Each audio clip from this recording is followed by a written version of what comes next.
Salam alikoum.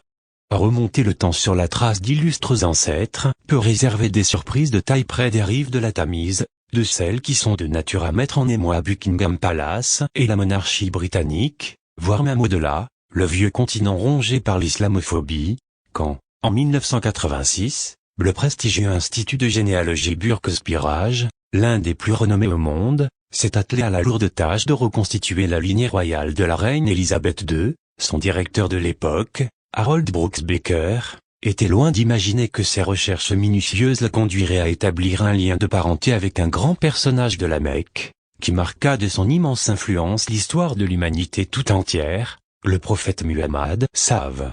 En effet, après avoir réussi à démêler les chevaux de ses buissonnantes ramifications couronnées, le célèbre institut, créé à Londres en 1826, a fait une découverte extraordinaire dans l'arbre généalogique de Sa Gracieuse Majesté. Elle serait la 43e arrière-petite-fille du prophète de l'islam. De quoi faire grincer bien des dents et s'entrechoquer les continents. Le peuple britannique, à de rares exceptions, ignore que le sang de Mahomet coule dans les veines de la reine. Cependant, tous les chefs religieux musulmans sont fiers de ce fait, a déclaré récemment Harold Brooks Baker, qui ne met aucun conditionnel pour détailler la filiation, qui lie la famille royale britannique à la figure éminente de la religion musulmane, objet de vile calomnie encore et toujours. La famille royale britannique descend de Mahomet par les rois arabes de Séville, qui régnaient autrefois sur l'Espagne. Par le mariage, leur sang passa aux rois européens du Portugal et de la Castille, et à travers eux au roi Édouard IV du XVe siècle, assure-t-il, document à l'appui. Un petit rappel historique s'impose. Abu al-Qasim Muhammad ibn Abad, descendant du prophète Mahomet, fut le premier souverain musulman de Séville, jusqu'à sa mort en 1042. Il forma la dynastie des Abadides, qui régna sur la cité de 1023 à 1091, après le démembrement du califat omeyyade de Cordoue. Le petit-fils d'Al-Qasim, Muhammad al-Mutamid, lui succéda à Cordoue, en 1071. Il fut détrôné en 1091 par les Almoravides du Maroc.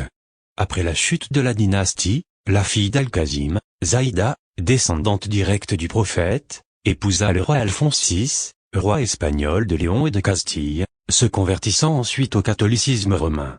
2 siècles plus tard, Maria de Padilla, descendante du roi Alphonse VI et de Zaïda, eut 4 enfants avec le roi Pierre de Castille, dont 2 épousèrent les fils du roi Édouard III d'Angleterre. Isabelle de Castille, épouse d'Edmund de Langley, premier duc d'York, donna naissance à Richard de Königsburg, comte de Cambridge.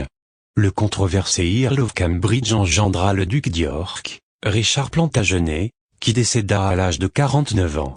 Son fils Édouard IV, roi d'Angleterre, régna sur le royaume de 1461 jusqu'en 1483.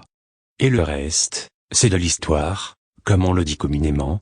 Partagez s'il vous plaît et à bientôt avec Azzedine Abed. Salam alikoum.